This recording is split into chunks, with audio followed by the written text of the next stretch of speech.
how do you balance the data side with emotional storytelling? But I also feel that those metrics, right, those essential areas, you have to define that. You have to be very, very clear what your right areas are of improvement, what are your specific indicators, what are the metrics you want to look at. Because right metric at the right time of if you are someone who is a community-led brand, believe me or not, your advocates will talk about you forever and ever.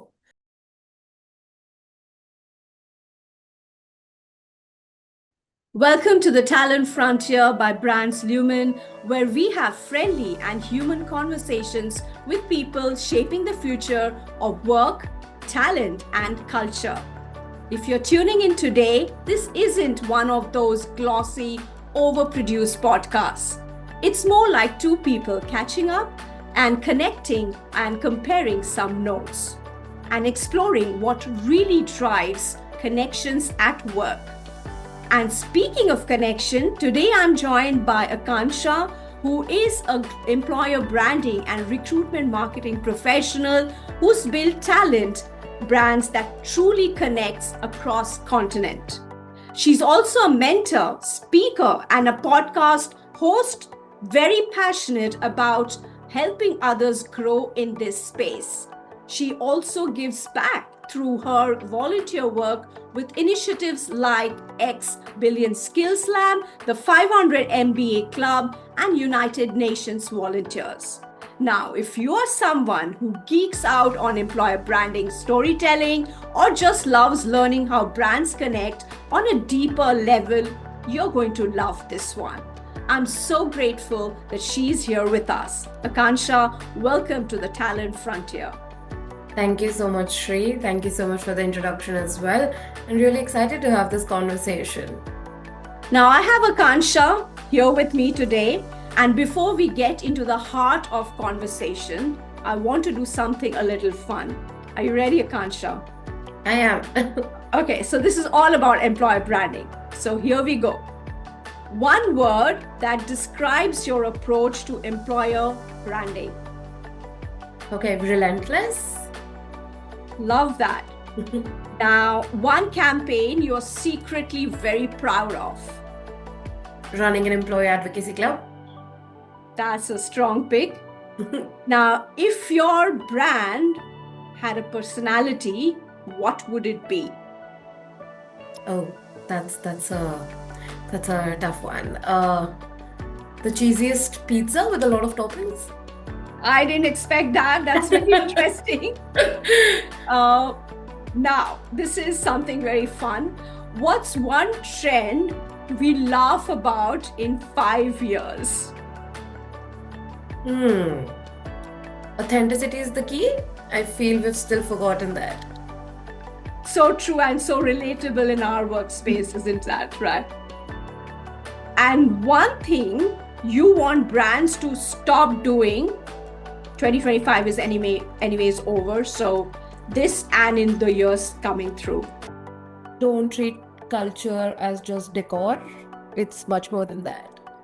That's a very, very bold answer. And that's so also true because we've all seen that play out, haven't we? Yep, a lot, many times. Thanks, Akansha. This was great and fun moments before we deep dive into more conversations here with you. Now, Akansha, you have shaped employer brands across different industries and different kinds of teams. The way you work blends clarity. There's so much of empathy, I'm sure that's there, and a real structure, right? So what I want to start at the beginning is what sparked your passion for employer branding? And there would be a follow-up question, but I'll stop for now. Sure. No, a very, very valid question because anyone who hears that I've chosen this to be my work area, right? But honestly, that's not how it started. I got this area. I never picked this area, and I feel that's the beauty of it.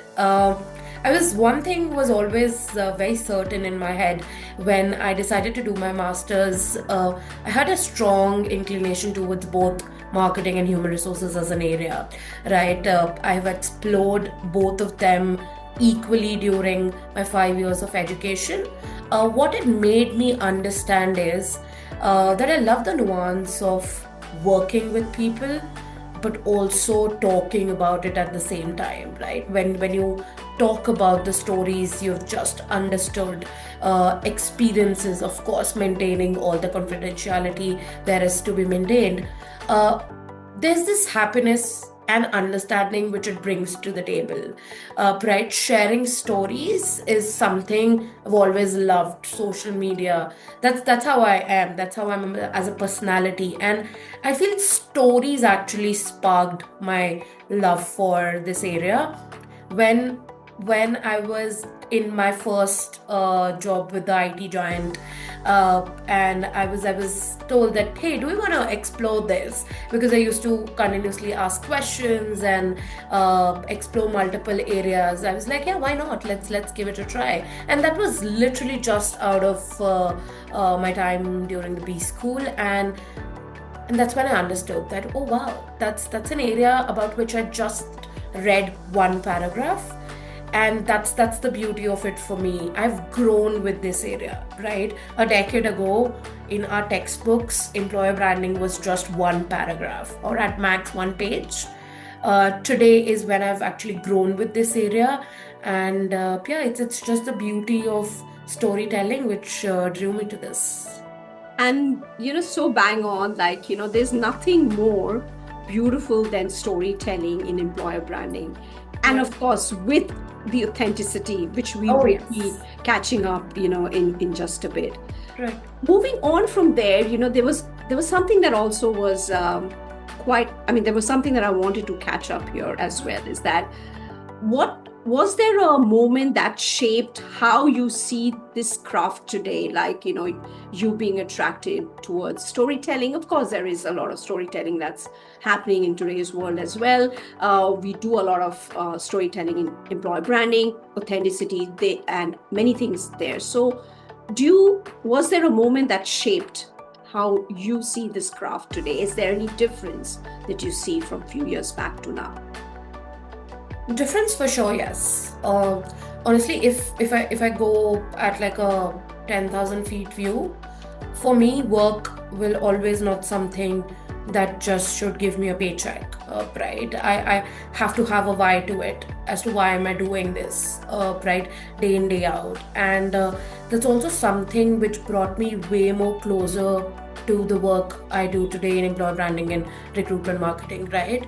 I would say the turning point which shaped my philosophy about this area was exactly the word we've been talking about, the authenticity, right? Today, me to be able to brand a talent brand, it's very, very important for me to be my authentic self, and that's what I expect from others as well. And once I started to understand that, okay, the authentic stories I'm getting has a great weight in them, and that needs to be talked about, and that is something which actually gets you the eyeballs and not just running behind engagement, is where the whole narrative changed for me, right? The whole authenticity was the only focus I had, because to start with it was just, okay, let's redevelop the EVP, let's look at the PVP pillars, but what about the base of it? What about the foundation of employer branding and recruitment marketing, which we are doing day in, day out? And yeah, when I understood the real meaning of authenticity in the world of EB, is when it literally shaped. And yeah, anyone who understands that and asks me that, do we want to leave this area? I'm like, I don't think so. I don't want to ever. That's so beautifully put. And honestly, many times I feel, EVPs that are built, of course, it's made for the employees, but a major portion of it is something that we use it for, the prospective, talents that's coming in. So inside out story sometimes doesn't quite resonate with them. Of course. So it has to also be built from outside in at times with that lens. So that's so beautifully put here, Akansha. Thank you for this. So let's kind of zoom out for a moment here, right? Now, employer branding in 2025 and beyond, I feel it's moving faster. Okay, it's more transparent, like as you said, and it's more community driven as well, right? So, from your perspective, what feels fundamentally different today compared to 2 3 years ago? I know we touched a bit in the earlier segment of it, but what do you think? Is it going to be in the future? Ma'am, Toshri, so if, for example, maybe even way back, right? 10 years back when I started with this area, the world was very different, right? We were just starting with this. But if you talk about, let's say, just 5 years back as well, the two-way conversation was always missing from the whole puzzle, right? It's that piece which I feel is now started to actually get added to a lot of branding campaigns, right? Yeah, it's not about glossy PPTs, decks anymore. It's more about, hey, this is what we're solving for. And an advocate can actually come in front of a camera and talk about that, right? Talk about what's the team doing, what are the challenges we are solving for, this is who we are, and this is the authentic voice, right? So I feel the piece of authenticity and advocacy has actually got added to the bigger picture. I feel authenticity is going to be the word of the podcast. But yes, it's something which I feel was missing to a very high degree, and we've just now made sure that we're focusing on that, because yeah, like we from this era, and I'm sure you will agree, what an advocate, what an employee can say about you, right? No leader, no brand can say it themselves, right? The authenticity it brings to the table, it's gonna be far more real, right, than someone else just bragging about themselves. Yeah, it's just being very candid here. Yeah, and just like adding to your thoughts out here is like we've always had seen stock images of those typical yeah. pictures that was there of giving a fight or teamwork and all. You still see it there, but I'm happy and glad to see that many of the organizations are taking this like absolute, I think, due diligence that they're doing, and they're trying to be more aware to Yes. have employee photo shoots, having more authentic, again, like coming Very. back to I authenticity. love employee photo shoots. I love video shoots. That's the best time I have in my work area. That's more stressful as well, but that's okay. Yeah, I mean, nothing like, those authentic pictures versus Yes. those stock images, and beautifully, again, put together. And thanks for your thoughts out here. Who doesn't like a photo shoot and be like a model for others? Get them. Oh, yeah. I feel employees are the one who will shape the narrative, right? Rather than just, I don't know, amplifying it, just being there and just starting the conversation. Right now, they're even shaping it. So advocacy has changed the whole game. Great. So, a topic for today's chat that I'm having with Akansha is about employer branding from campaigns to communities. Now, honestly, before we talk about community, I wanted to share something small. And this is a story for everybody because we love storytelling, don't we? So, a few months ago, I reached out to Akansha on LinkedIn. Yes, I cold DM'd her and also sent her a LinkedIn request. And a genuine message because I saw her LinkedIn post. I wanted to appreciate what she was speaking about employer branding. She accepted it immediately, and from there we started exchanging some thoughts. Just the kind of back and forth, employer branding people naturally fall into. I don't know if that's called a trap, but yes. And that's what stood out to me, because community often starts like that. one honest connection. It could be one moment of curiosity, one conversation that opens a door. Which brings me to this, to you, Akansha. Thank you for taking your time out, accepting my LinkedIn request, and from there starting the chat. And today here we are. Uh, Again, how do you balance in all of this? Like we touched upon these storytelling, authenticity, all of that. What do you think? What makes a brand truly community led? Okay, that's a very good question. I feel it's when your alumni is actually also root for you, right? I understand we are all in this corporate world where we get multiple opportunities and we decide to move on because yes, as an individual they might be looking for something else at the current moment. Uh, I have been very fortunate that I have had employers. I've had employer brands that I can still talk about. Is it just because I'm into this area? No, the answer is a very big no. I'm talking from a perspective of just being an employee. If you are someone who is a community led brand, believe me or not, your advocates will talk about you forever and ever.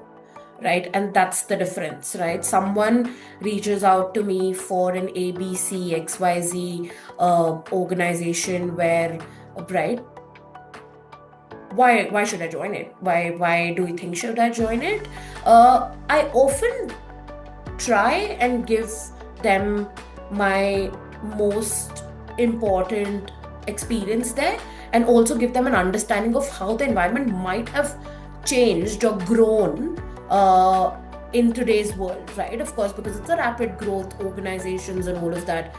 And if you're still rooting for the brand is when you have made it, I feel, right? It's when you have actually experienced the culture in its most authentic form is when I will feel that yes, a brand is a community-led one. That's the most important testimonial or an anecdote anyone can give for a brand that way.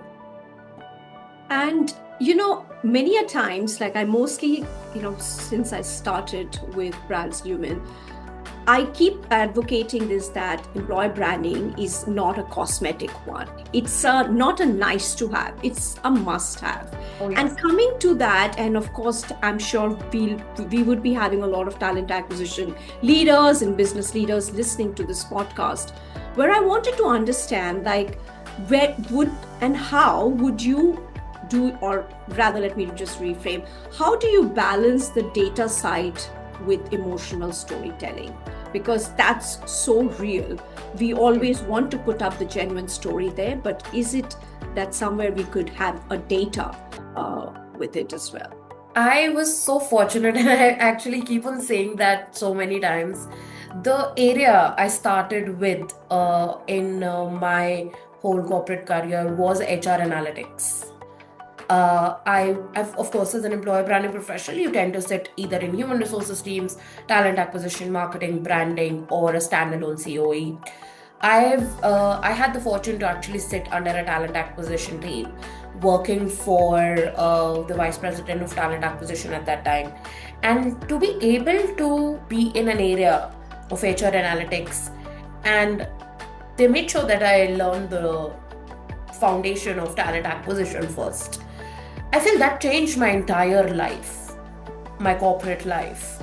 Because if that would not have been the starting point, I would have never ever understood what kind of magic data can bring to the table when it comes to employer branding. HR analytics with a combination of employer branding is when I landed in this area, and that's when I made sure that all things work parallelly, they move hand in hand.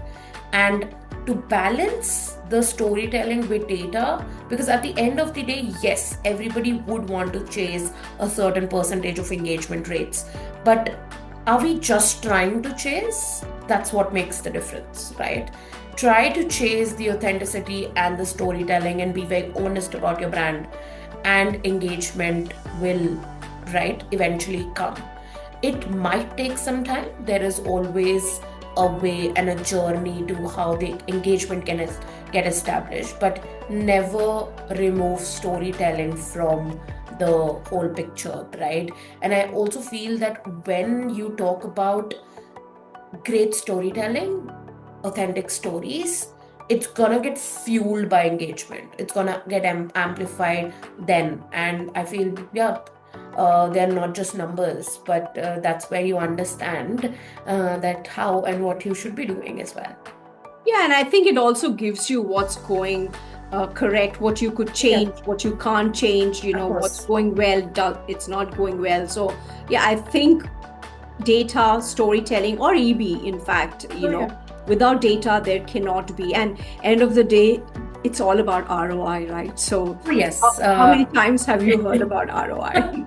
Oh goodness, that's many times because of course when you come from an area like employer branding, right, it's always an issue area. When you go back to the tables and start budgeting things and then you ask for budgets is the most trickiest situation I will always be in when it comes to my work area. But I also feel that those metrics, right, those essential areas, you have to define that. You have to be very, very clear what your right areas are of improvement, what are your specific indicators, what are the metrics you want to look at. Because right metric at the right time of an organization's journey is also very important. Can I look at I don't know, time to hire when an organization has just set up? Of course, the answer is no, right? Can I accelerate that multifold when the organization has just started with the magic of employer branding? Yes, that I can do, right? But you have to be very, very certain that if you're looking at the footfall on your career side, are you looking at LinkedIn engagement rates? Are you looking at Glassdoor ratings, right? Are you looking at other platforms, right? For example, in India, we have Ambition Box. So, right, globally, we do have Glassdoor, like I mentioned. What is that? What is that number, right? What is that metric you want to focus on, which makes a logical sense? Yeah, I mean, you cannot immediately calculate an ROI, right? Of course. But Yeah, yeah. for EB, but unless you're running some campaigns which Oh, is yes. driven and stuff like that. Yeah. But our video shoot, our employer, a photo shoot, and there are so many. I mean, we would run out here, if we start talking about it. But yes, Right. I think not immediate impact, but it does definitely give you so much more value to it. It does. And to that, I wanted to understand if you would be able to, can you like share like a real example where engagement mattered more than scale? So maybe something, the photo shoot, something Yeah. that you could think of. Yeah. No. Okay. Of course, I'll avoid taking names. I'll maintain the confidentiality of these campaigns and people and organizations. But I feel even if it's something which you're trying to do, let's say, look, okay, we're talking about communities. Let's talk about advocacy in that case. Running an advocacy club, right, of course, starts with finding those advocates. How do you do that, right? It's a very, very, I would say, tricky situation when you have to finalize and find those people. But also there has to be an intent attached to it, right? Just take a guess. How many would have turned up and filled the form that they want to be an advocate? What's your guess? 10 maybe? Right, and having to have these kind of engagement rates to start with, I was not really feeling it a lot, but it eventually is literally the best thing I've ever done with my whole heart and soul, I feel, right? Running a club where you constantly are in touch with the advocates, you're constantly talking about how they can make things better, right? How they can actually, and it's not about them making the things better in the organization. No, they cannot do that. They are not the ones who can change the culture overnight, right? Also, they don't have that kind of experience or base, right, in their work area. But what they can do is, if they really, really want to advocate about the brand, they can help you do that. That they can they can share their authentic stories as to why do they love the brand. And yeah, I feel that engagement was far better than having a huge 1,000 people turning up, or 500 maybe.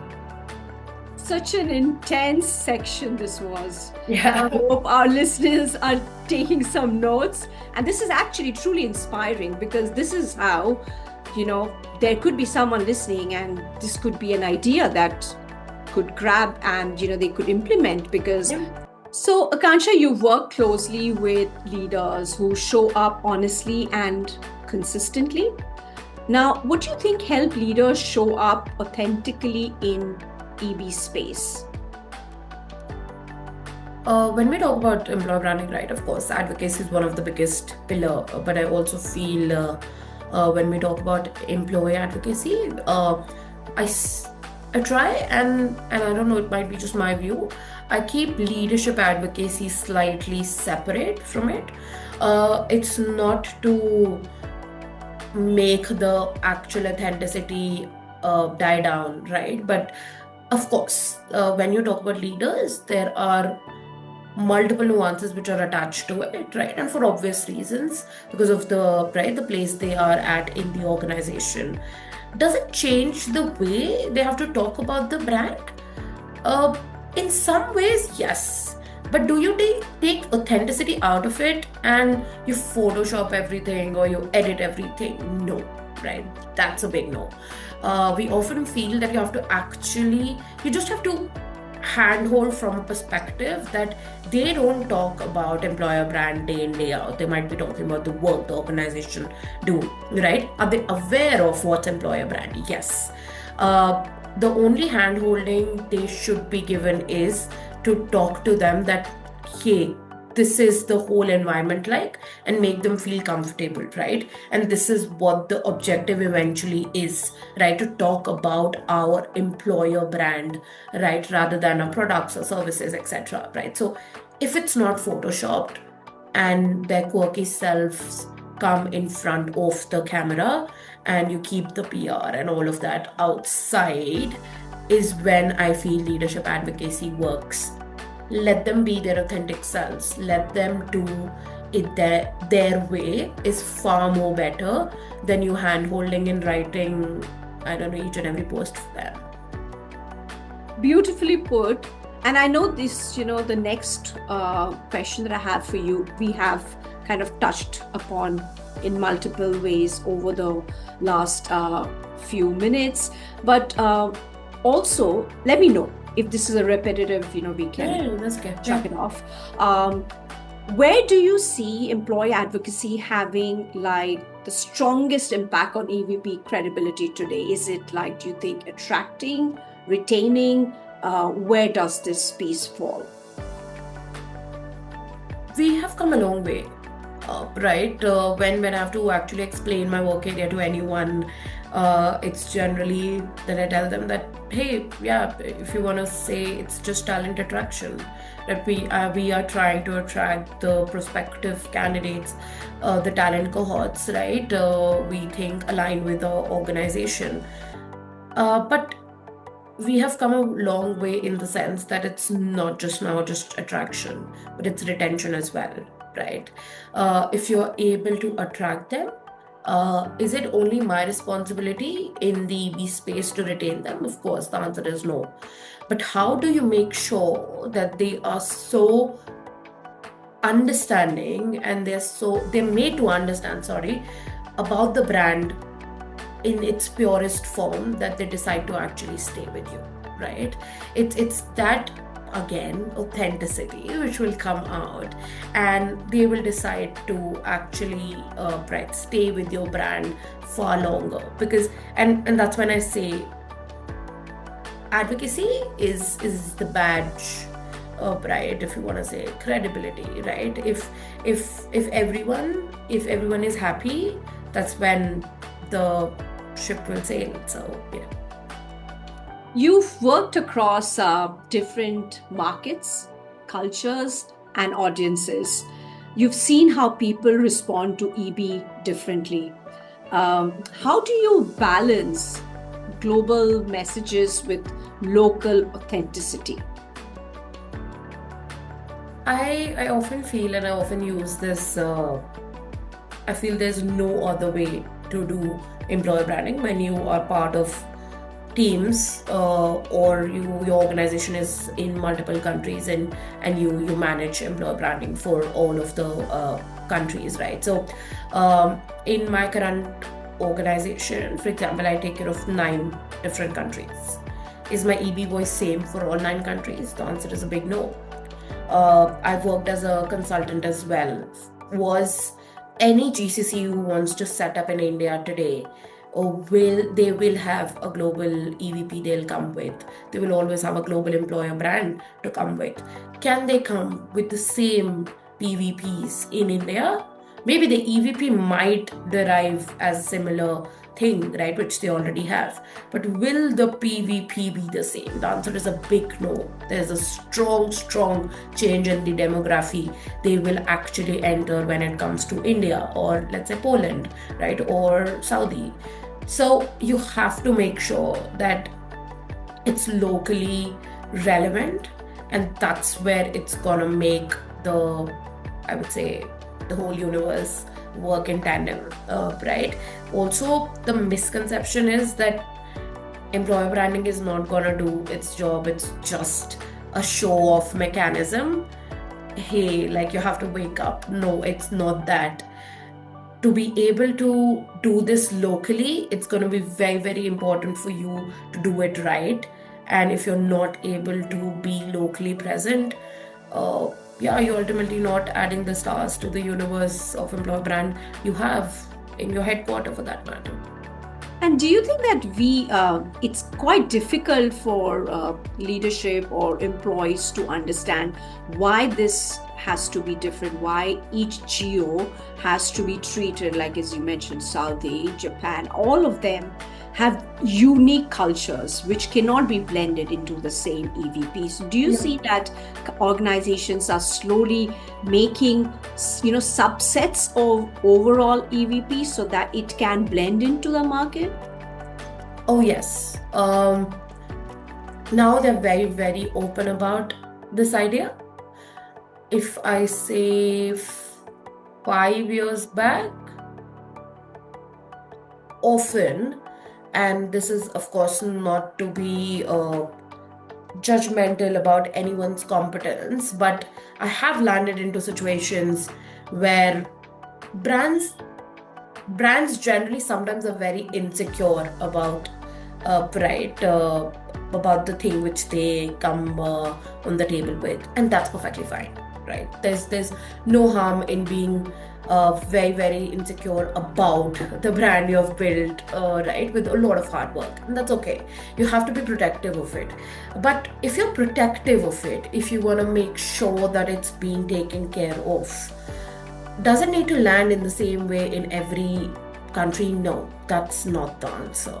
Your brand philosophy will always remain the same. It's the voice which needs to change, because the thing doesn't matter to the people you are going to, right? An XYZ work policy or a hybrid model might not work in a country like Philippines, right? They might need work from home, right?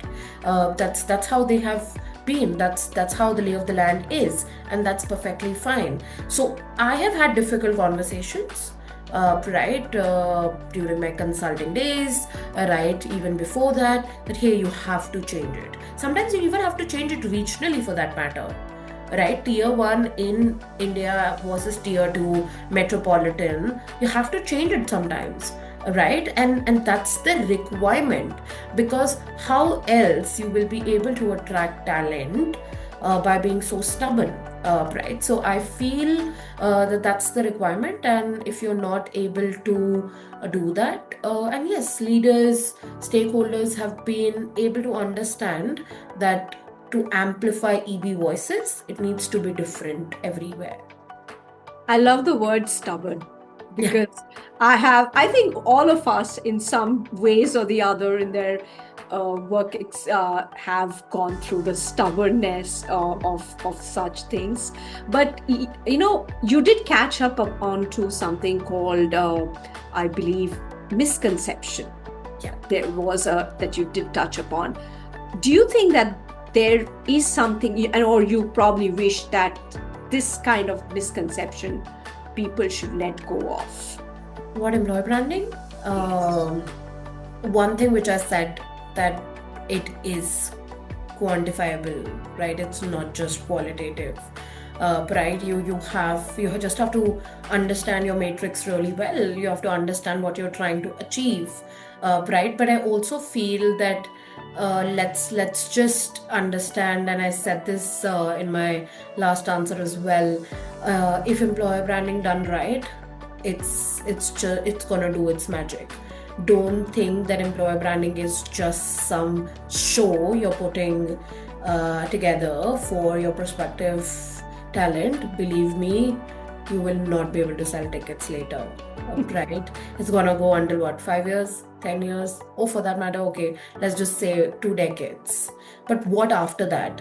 There will be a time when you will have to do something actually than just putting a show, right? There has to be actual things done.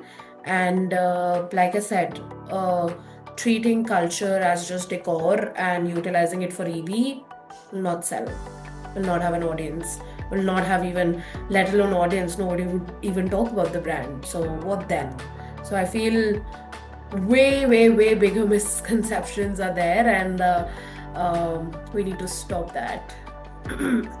Real truth bombs coming from your way. Love that. So we are almost close to our podcast today, but I genuinely wanted to check with you. There is so much of AI that's running right now. It's ruling our world right now, right? So what would you think that could make employer branding more human in the years to come? This might be a repeat from one of the last recordings I did, but of course, that doesn't mean it changes my opinion. I have said this and I'll continue to say this. People are often, of course, worried about what AI will do to their area, right? And I'm just slightly diverting from the topic. But it's first things first, it doesn't make, like, I don't get scared because of AI, because it's going to enable my work area, right? Can it replace me?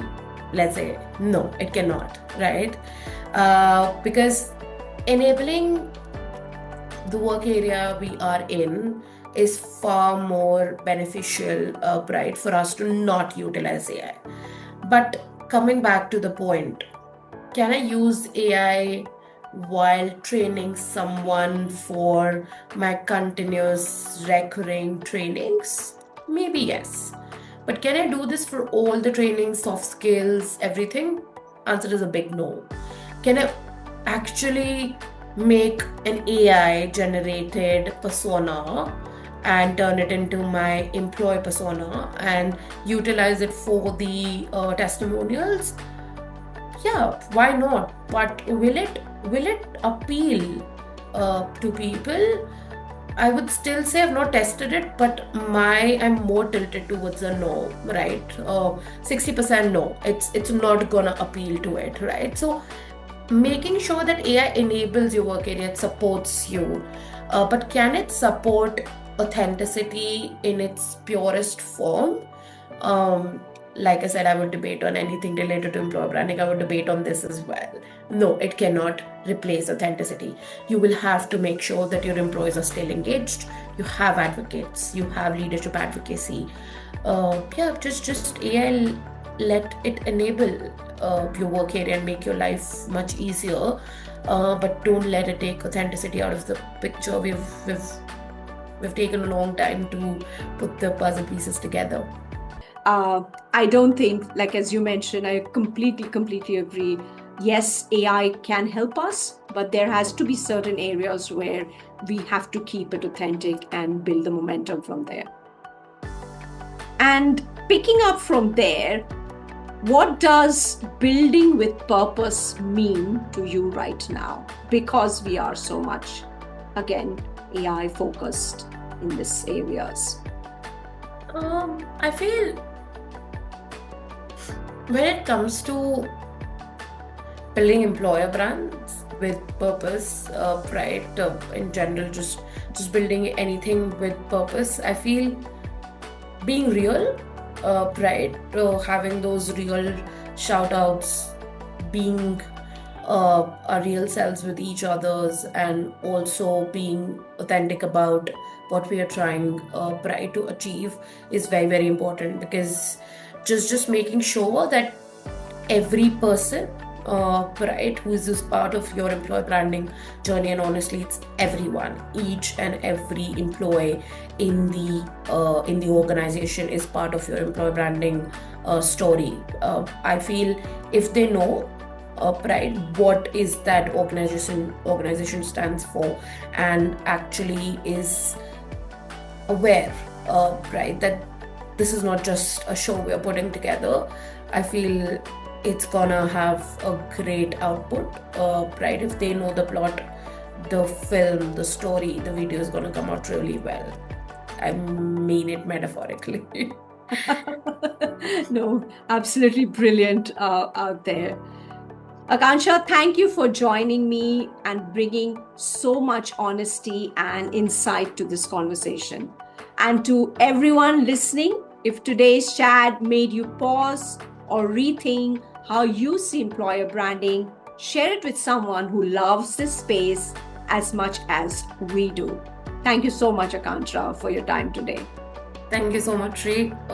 It really means a lot to be able to share the truth bombs I was able to add. I'm really glad a candid chat like this, right, really opens up a lot of doors for a lot of people to have conversations. And I feel nothing better than a real honest conversation. Thank you. Thank you so much. Hello, everyone, and this is Shrimoy from Brands Lumen, and this was the Talent Frontier. See you in the next episode.